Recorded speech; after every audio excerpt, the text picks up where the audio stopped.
Hey everybody, welcome back to the Daily Fan Racing YouTube channel. I'm your host, GordoGambles, and today we are talking about Talladega, here breaking down another NASCAR Cup Series with our DFS preview for the week, and it is bound to be a fun one. I'm joined, as always, by my two co-hosts in Ryan Larkin and Jason from DFS NASCAR. This week, joined by a very special guest in Andrew from Fast Cars, Fast Money.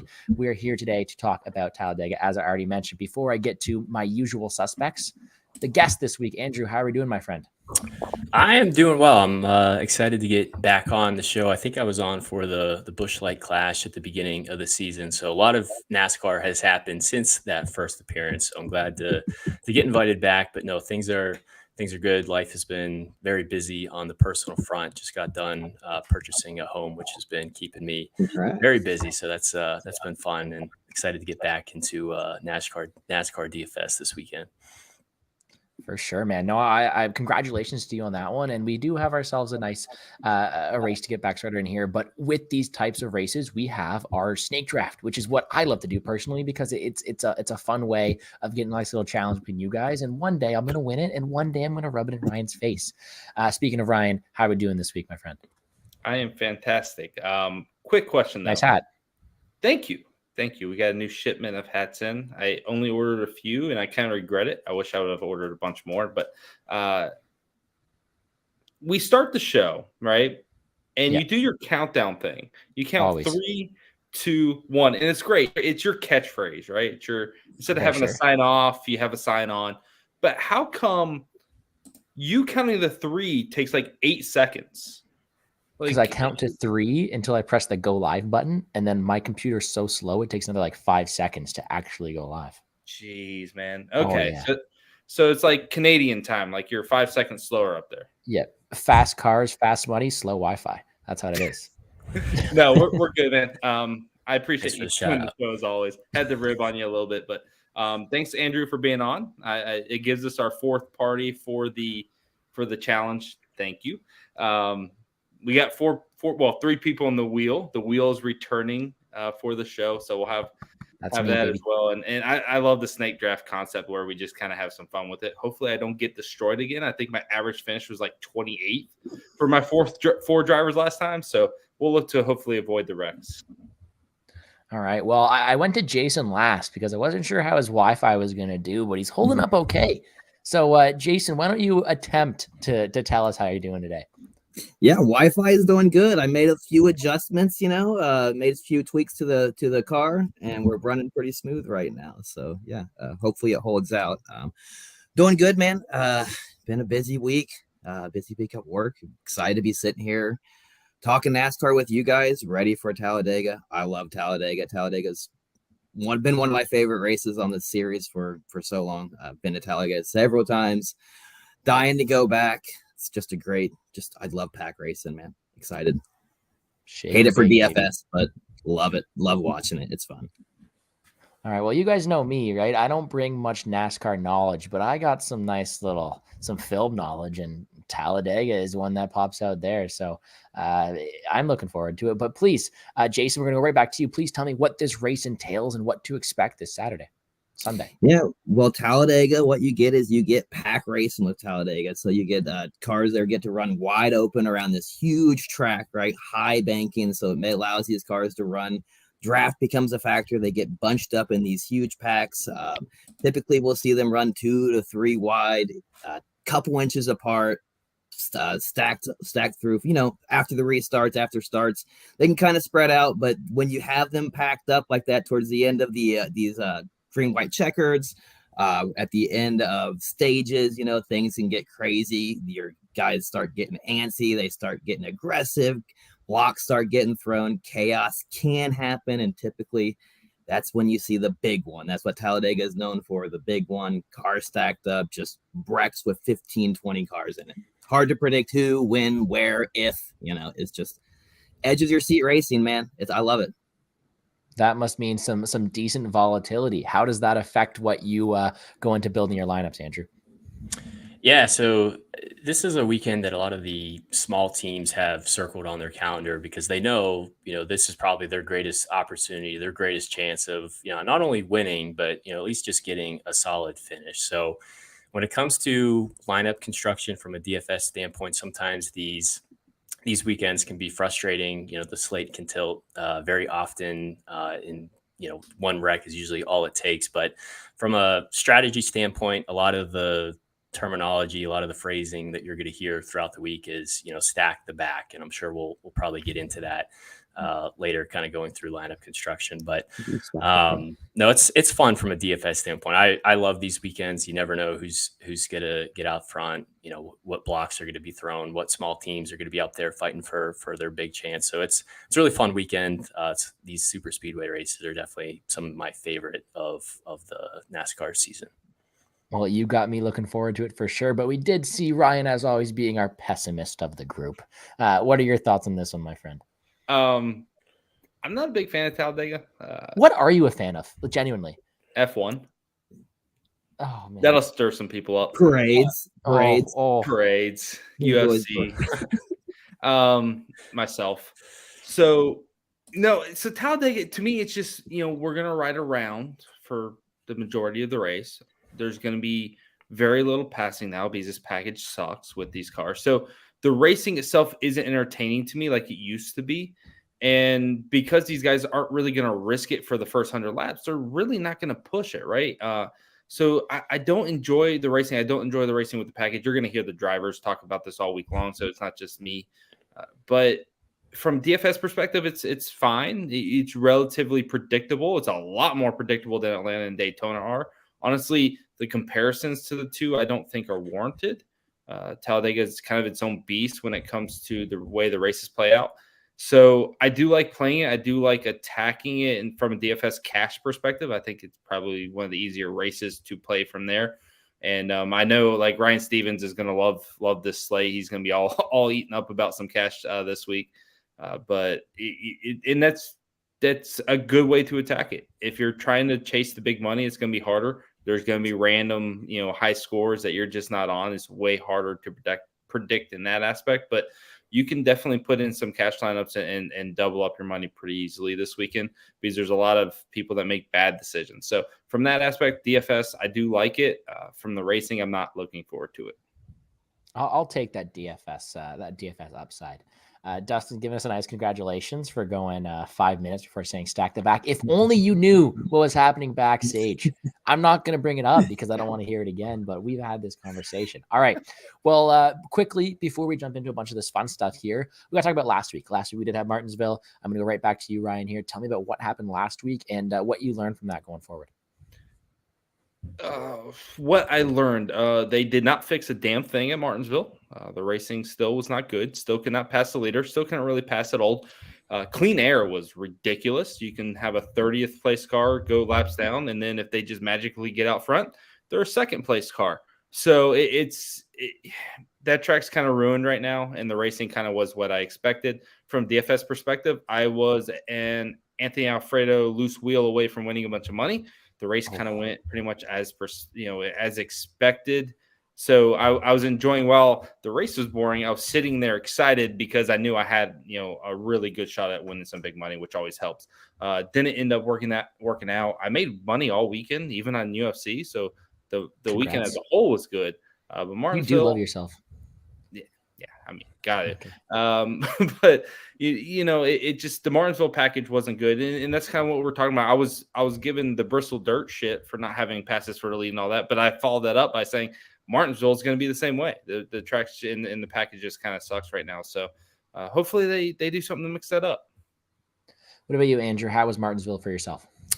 Yeah, so usually the short tracks, especially Martinsville, was always a track I was always anticipating, super excited to sit down, watch the race. I would clear my whole calendar just to make sure I was available to watch those races. But yeah, lately the package has really just kind of I don't want to say ruined the short tracks, but it's a completely different vibe than it used to be. But for DFS purposes, I kind of took a more aggressive approach, drew a line in the sand, and unfortunately it just didn't work out the way I was hoping it to. So I'm excited to just turn the page and get on to Talladega and put Martinsville in that package in the past. And hopefully there's a lot of people out there that were also kind of complaining about the package too. So hopefully NASCAR is listening and they'll put some changes in place.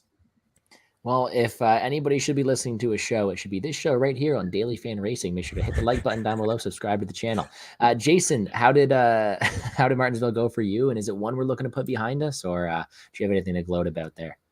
Yeah, I'm not going to pile on about the race. There's been a lot of that this week. I think it sucked. I mean, there's not much more to add to that aspect, but DFS standpoint, I came out okay. Like, I mean, I basically broke even, which, considering I had no Denny Hamlin, I'll kind of take. I was pretty heavy on Kevin Harvick, so that kind of hurt me.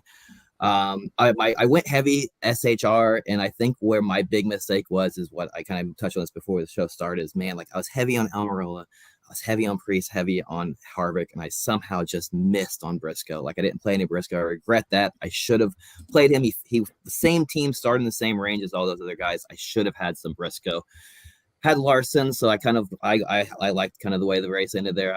I was happy to not see Hamlin rack up all those points. It kind of saved my day a little bit there. So, but yeah, other than that, we'll move on to Talladega and let's move on. Indeed, let's move on indeed and talk about how we are looking to build our lineups. Let's talk about some lineup construction. Jason, we're going to go right back to you and your beautiful graphics. Tell us about what Talladega has in store. Yeah, I know this isn't going to be sexy. I know a lot of people don't like to hear this, but I mean, really, it comes down to really stacked back. If you're looking to come into this week, I think Ryan touched on it the best. Like, the best way to come out of profit at the end of this week is to play some cash and just play stack in the back. Like, I know you might be foregoing the shot at hitting that, big money maker. You might forego hitting that tournament, but honestly, to come out ahead on this tournament in a tournament this week, you're going to have to get lucky. You're going to have to get 6 guys through. It's like playing the lottery anyway. Like, your safest route is really illustrated right here in this chart. Like, if you look, only 11% of the top 6 scores are coming from inside the top 10. If you look, we got 33% from 10 to 20. That's awesome. Like, that's a good range to target. But what makes you show that that's a GPP range, right, is also 32% in that range of the bottom 10 scorers in DraftKings come from that range. And this is specifically looking at the last 8 races at Talladega, right? Not all super speedways. So really how these races tend to play out. And this is why, like, stack the back really works for just turning a profit here, is if you look at that range from 20th on back, they account for 56% of the top 6 scorers in DraftKings over the last 8 Talladega races. That same range only combines for 28% of the bottom 10 scorers on DraftKings. So they're twice as likely in that range to finish inside the top 6 in DraftKings scoring than they are inside the bottom 10 of DraftKings scoring. So high ceilings, high floors, stack that range, and you should be on way to a solid profit. All right. Do you tend to agree with these statements here? I know we already mentioned stack in the back. Andrew, is this how you're going to be building your lineups as well? Yeah, I mean, if I just had to build, one lineup, it's going to focus more on drivers who have place differential upside, who I think have the ability to finish well. The problem with stack to back, usually not all of the super speedway races turn into just, complete wreckfest. So there's always going to be maybe 1 or 2 races throughout the year that are relatively calm, or maybe the wrecks are coming really late in the slate, and those stack the back drivers can't take advantage, or God forbid we have weather in the area and it's a rain shortened race. Like, those are the absolute worst types of weekends for stack the back. But for me, I really just want to wait and see once the qualifying grid comes out. I really don't care too much about who the driver is, what the salary is. I want to focus more on where they start, what place differential upside they can give me, and then also really looking at, once the grid comes out, there's probably going to be some fairly obvious, like, hey, these are the 3 to 4 drivers that we are going to project just through the roof ownership on, and just trying to find like small little tweaks and pivots potentially off some of those high owned plays, and maybe pivoting to maybe a driver who starts right next to them, or maybe one spot higher than them that's going to see maybe 10-15% less ownership. So for me, it's more of like an ownership, type of slate for me, but I still want to focus more. A majority of my drivers probably starting 20th on back. Okay. And Ryan, we're going to go over to you. Any final points about this graph or any lineup construction? And be warned, your answer will reflect your placement in the draft. Yeah. So I think it's very important to understand the way these Talladega races have gone recently before you get too carried away with the concept that you're just going to play the back.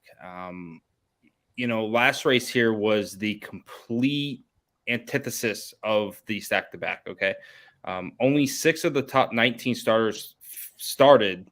Sorry, let me refresh this. 6 of the top 19 finishers started 20th or back, or further on back, right? So the majority of the front end finishers were starters from 16th, 15th, 14th. Then you had McDowell and Gillen, who were the only two starting towards the back that finished in the top 10. And there was only one real wreck and 4 DNFs. That 4 DNF number really stands out because we go to Daytona, we go to Atlanta, we see huge crashes, we see huge DNF numbers, specifically the Daytona 500, but Daytona in general the last few years. So it got me thinking. Let's look back at other Talladega races.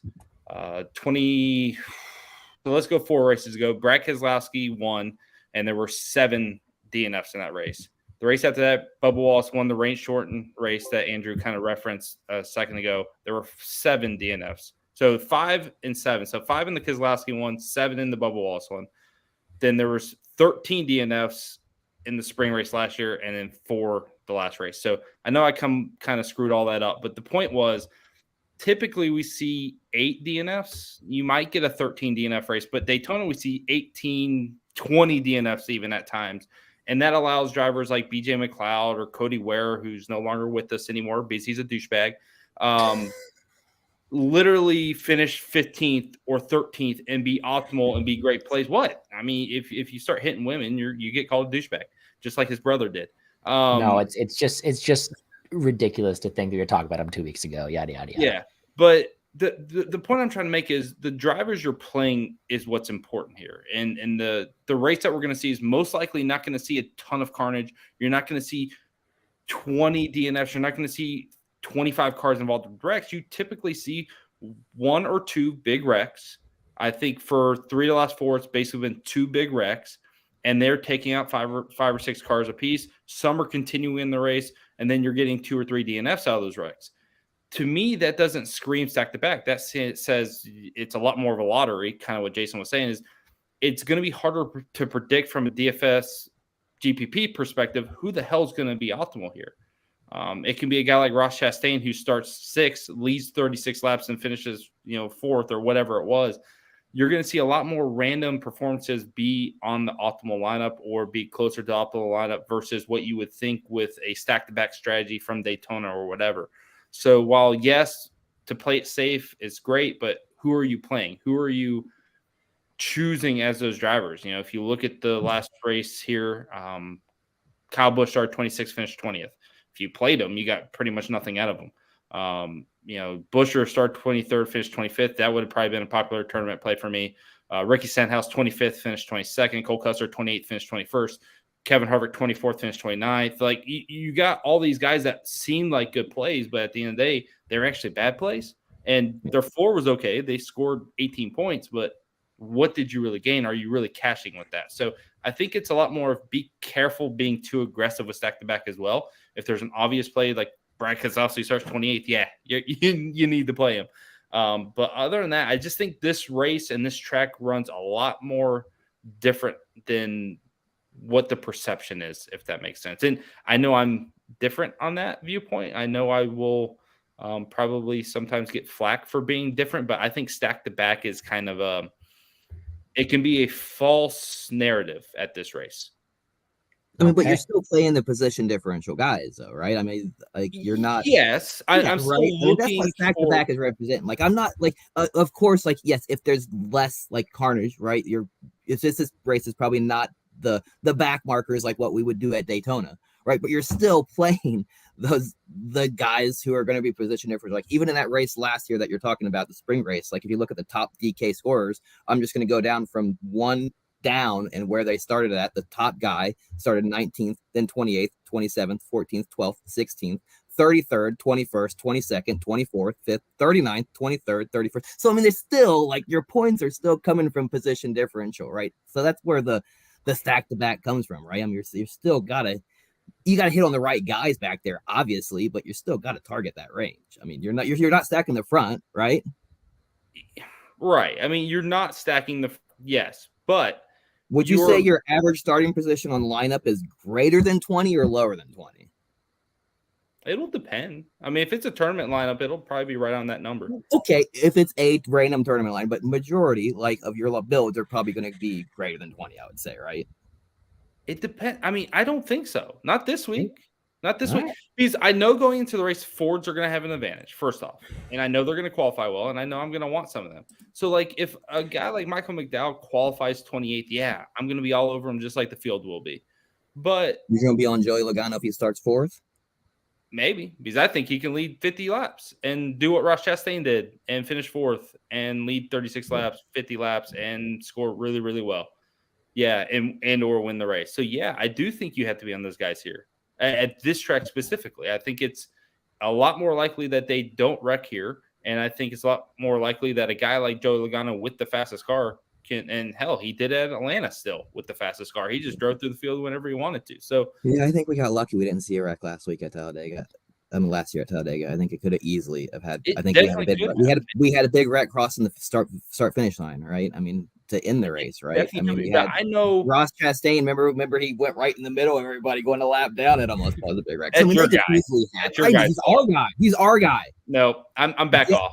No, you can't. No. You can't announce fandom and denounce shit like that. Sorry, cuss. See, you got me worked up. All right. I thought we were boys. We'll see next week. Maybe I'll be back on him. We're gonna go towards the snake draft now, and I've decided on the order. And Ryan's gonna go first, not because he's nice at all, but I pity him so much for his performance last time. Like, he did so bad. We have to let him go first. He gets to go first. For comparison, last time your average position was 26th, whereas Jason was 8th. So that's a pretty big difference there. And because of that, ignore everything I just said, because obviously Jason's smarter. Jason's going to go 3rd because of it. Andrew's going to go 2nd, and I'm going to go, or the wheel, is going to go in that 4th position. All right. Well, I appreciate it. This is really simple. Number 1 pick, my favorite driver in the NASCAR Cup Series, Ross Chastain. I knew that was coming, man. Do you want to tell us a bit more or no? What is there to say? He's great. He won the spring race last year here. He led 36 laps and almost won this race here last fall as well at Talladega. He's unbelievable. He smashes watermelons like no one else since Gallagher, really. You know, he's just a phenomenal guy. And honestly, I love Ross Chastain. Yeah, we got him right here. There it is, right there. Boom. Nice. All right. On that note, Andrew, you are up. Who would you like to pick in this snake draft? So I'm going to try to just stack my snake draft here with as many Ford drivers as I can. Fords just seem to have Talladega, dialed in. So I'm going to go with Brad Keselowski with my first pick. And is this average position or is this DraftKings points that we're looking at? This is finishing position. Finishing position. All right. Either way, give me Brad Keselowski for my first pick. He's won here 6 times.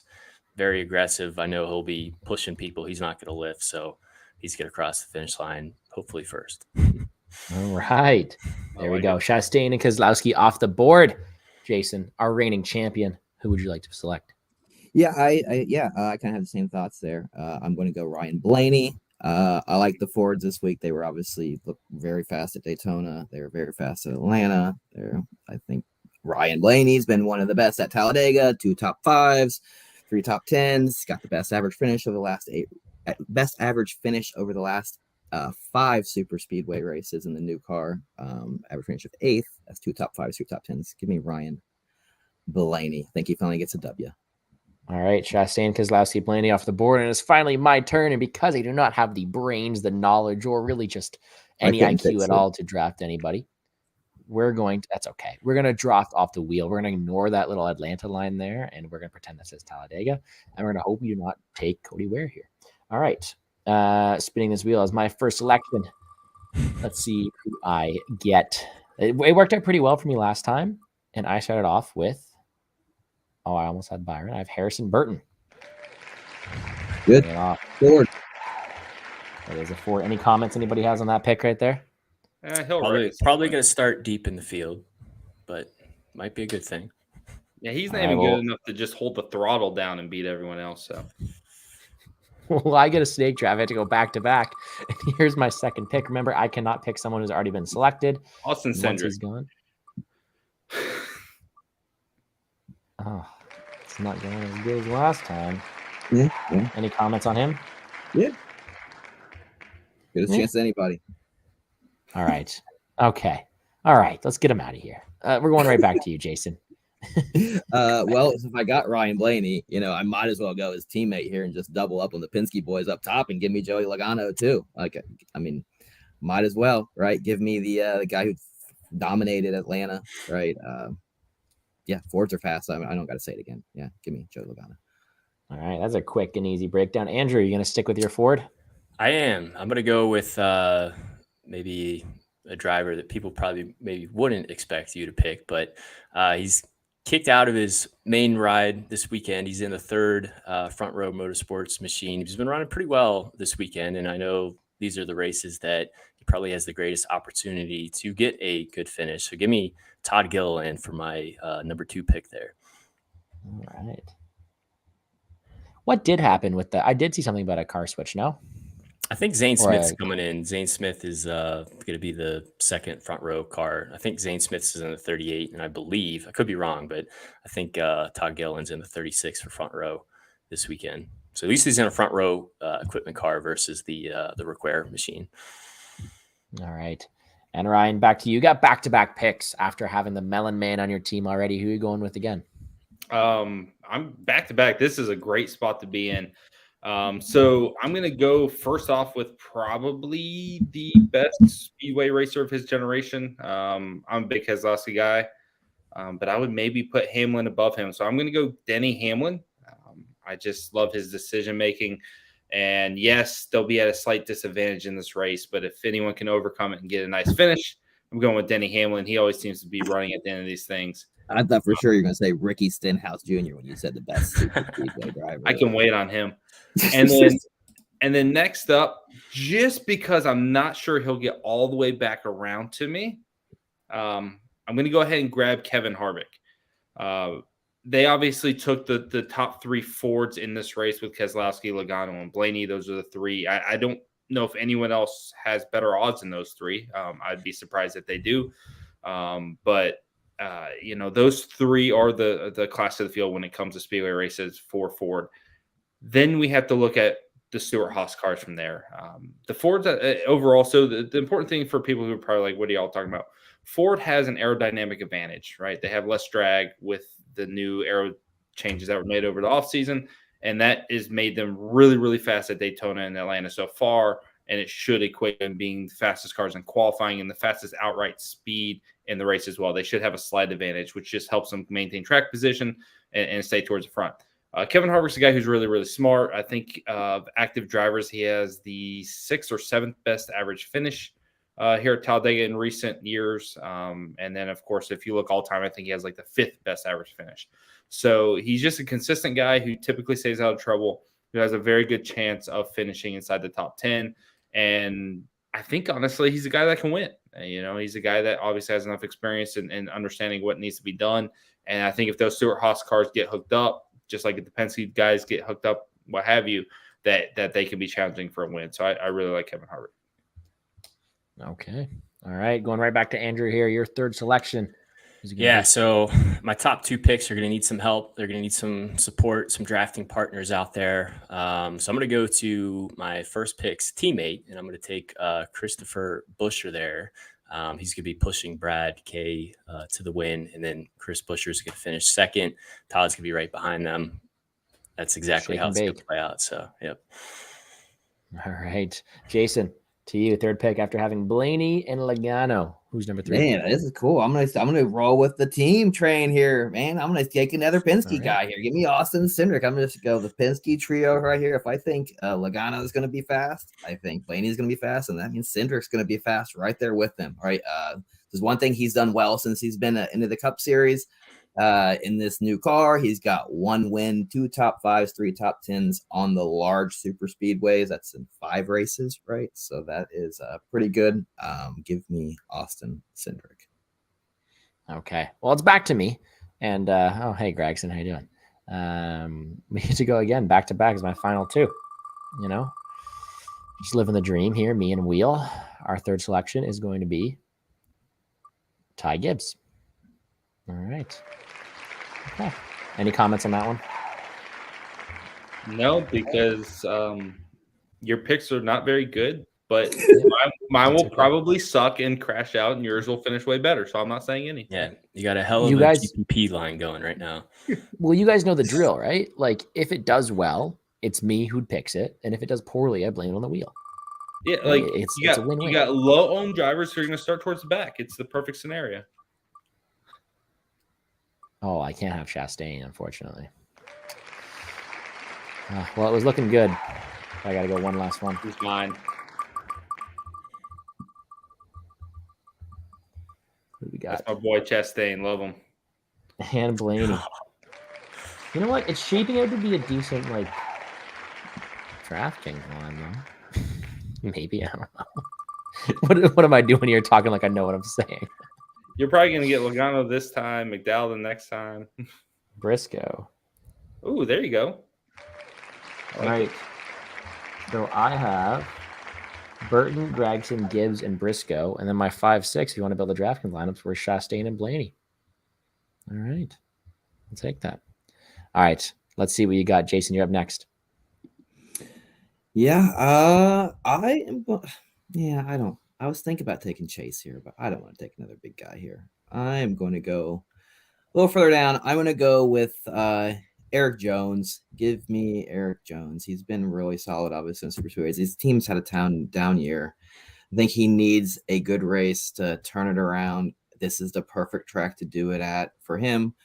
We saw this team contend for wins on super speedways last year. He's got the best driver rating in the last 5 large super speedway races. Yeah, I think he's going to be competing. Like I said, this is a team that needs a good finish, and this is a team you guarantee they got this race circled on the calendar. So give me Eric Jones. Okay, Andrew, let's finish up the team here. Keselowski, Gillian, and Buescher. Who's number 4? Yeah, so I got Brad some help there with Buescher, so I gotta get Gil in some help as well. So I'm gonna go to his front row teammate with Michael McDowell. McDowell usually runs pretty good at these super speedway races. He was able to get a Daytona 500 win a couple years ago, which was pretty cool to see. But I'm gonna stick with the Ford camp and take McDowell there in my fourth selection. And Ryan, you get to end it off here. Chastain, Hamlin, and Harvick. Who is number 4? As much as I want to take Eric Almirola, I cannot do it with Ricky Stenhouse Jr. sitting right there.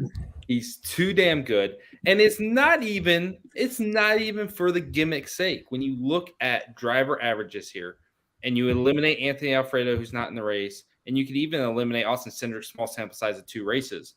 Ricky Stenhouse sits as the 4th best average finish when you eliminate those 2 here at Talladega all time, right? Or in terms of recent last 20 years, 25 years of racing here. So his average finish is 15.4 in this race. He obviously has a win. He has a bunch of top 10s. He's super consistent and gets good finishes here, and he leads laps. I'm not picking him for the gimmick's sake. I'm literally picking him because on average finish alone, there's only one driver that I really consider better than him, and that's Chase Elliott. So I'm really excited to get him. He dropped all the way here. We're, 16 picks in, and I still get Ricky Stenhouse. You could have got Chase Elliott. Don't need him. He has one leg. Why would I pick a one-legged horse? So, yeah, I'm really excited. Ricky Stenhouse, Daytona 500 winner, going to come out here, run great at Talladega. Going to probably kick Ross Chastain's ass, but I knew I had to pick Chastain first. Whoa. I knew I had to pick Chastain first just so Jason wouldn't get him. And then I waited all the way to pick 16 for the race winner, Ricky Stenhouse. I mean, it's wonderful, wonderful draft. Well, we're going to race winners right now. Who is your predicted race winner? Oh, me. So my race winner is actually a driver I already picked, but it's neither of those two. It's Kevin Harvick. So I don't know if it's just a weird feeling I have or if it's just my trust in the Ford speed right now. But Harvick, as I said when I talked about him earlier, is just a really good, smart, safe driver who should finish towards the front. And if he has the right run, the right teammate help, he has the possibility to win. I think, Logano, Blaney, Keselowski would be my top 3 true picks. If you're telling me, put a gun in my head, who you picking. But at plus 3,000 to get Kevin Harvick, I really, really like that play. I really like what he offers, and I'm really disappointed you didn't put my banners up that I worked so hard on. You made banners? But, yeah, just for the race winners. But yeah, Kevin Hart plus 3,000, got one of those Fords that's going to have some speed, got teammates that he can work with, and that's my pick. Hey, bonus points for making the banners. Okay, I like that, plus 3,000. All right, Andrew, I actually can see who you're going to pick. I almost liked being like blind to your race winners here, but now I see who it is, and bodes well with your lineup. But please tell everybody who your race winner is. Yeah, I'm doubling down this weekend. It's either going to be a very good weekend for me, or it might turn out like Martinsville again, and I'll just be getting ready to turn the page again. But I'm gonna actually go with the driver that Ryan just mentioned. If he did have a gun to his head, his sounded like it was his third pick maybe, but I'm gonna take Brad Keselowski. There was a time when Keselowski was arguably the best, super speedway driver that we had, in the Cup Series. I know that has probably changed over the last handful of years now, but Brad has got it done at Talladega 6 times. He knows how to win here. He's going to afford. He's going to have a lot of drafting help out there. He's been doing this a long time. He's a veteran. I think he's going to keep the car clean. And when it comes time, when push comes to shove, he's someone that isn't afraid to just, turn people, and he doesn't care how many people he wrecks out there. So it's kind of a fun pick for me. I hope he just, pisses a lot of people off and then hopefully finishes P1. So I'm going to double down and take Brad K as my winner. Just to clarify real quick. So I always pick last when we do these, and I make sure not to take who the other people had. Brad Keselowski would be my pick. Oh, sorry about that. If I had to pick. No, that the whole point is to talk about multiple people. But yeah, I mean, I completely agree with Keselowski. Like, he is unbelievably good here at Talladega specifically. And, with the Ford speed, he looked great at the previous 2 races, Atlanta and Daytona, in my opinion. And I think there's a very good chance he can get out there and just dominate this race. So I'm really high on Keselowski as well. Well, Jason had a nice big smile when you said he was going to turn people. Is that where you're going for your pick as well, or who are you choosing for your race winner? Yeah, basically, yeah. I'm going to go with Ross Chastain. Speaking of people who can turn people and are aggressive to win a race, I'm going to go with Ross Chastain. I said it at Daytona. I sticking to it. I'm going to pick Ross Chastain every freaking super speedway this year until it turns out to be right. I think he's a great super speedway racer. If you look at last year on this car, he knows how to get to the front, even when it's hard to get around guys. Like, it's hard for a lot of other guys to get through the pack. Ross Chastain can get through the pack. Like, he knows how to get around guys. He's aggressive. He's going to make the moves to get to the front. He's not just going to ride. So I like that about him. Riding towards the front can keep him out of trouble, hopefully. Guys, you guys know I'm a big watermelon fan. He's got the big balls. He's gonna be put it out there. He's not, if he's within a sniff of the front row, he's gonna put it out there to win the race. So give me Ross Chastain. All right. Well, that just leaves me, and I get one last spin because it's a button and I press buttons. That's what I do best.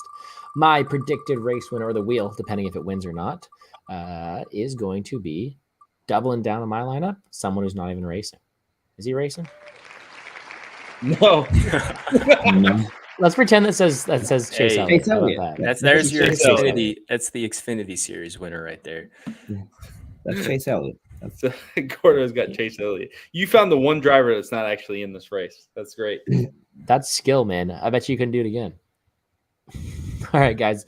But we're going to go back around. Everyone's going to tell you where they can find you. It's been a nice 40-minute video here talking about Talladega. Please let us know your final thoughts and what other content you have going on this week, starting with you, Jason. Yeah, final thoughts for the week is go into it, have fun. Like I said, stack the packs of strategy.